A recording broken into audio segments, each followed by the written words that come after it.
So what are some of the problems that can happen to somebody's eyes if they have something called OSA, obstructive sleep apnea? That's a huge sleep disorder that happens to a lot of people in America and rest of the world. The biggest thing is glaucoma, and amongst glaucoma, normotensive glaucoma, the normal tension glaucoma is top of the list. Another thing is NAION, non-arteritic ischemic optic neuropathy. Yes.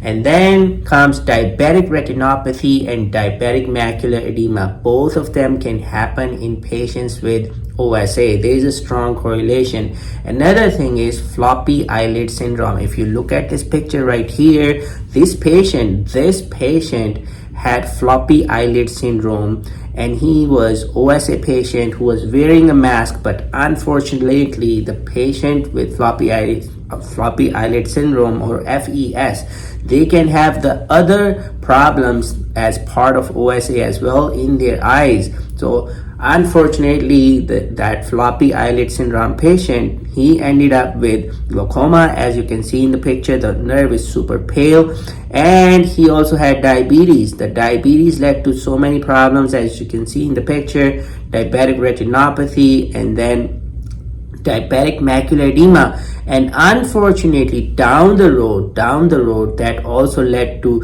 central retinal vein occlusion, and that's one big complication of OSA in the eyes that can happen.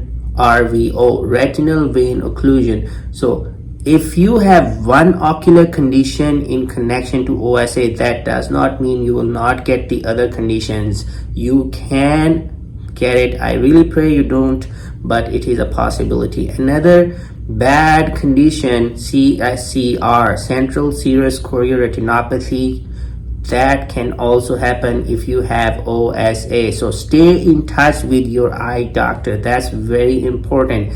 And unfortunately, some patients who get neovascular age-related macular degeneration, they unfortunately also have problems if they have OSA and they are on the CPAP and they are at their severe stages or moderate stages even. Sometimes they end up having a very poor response to the treatment. If we are trying to treat their neovascular AMD, age-related macular degeneration, that's a complicated one.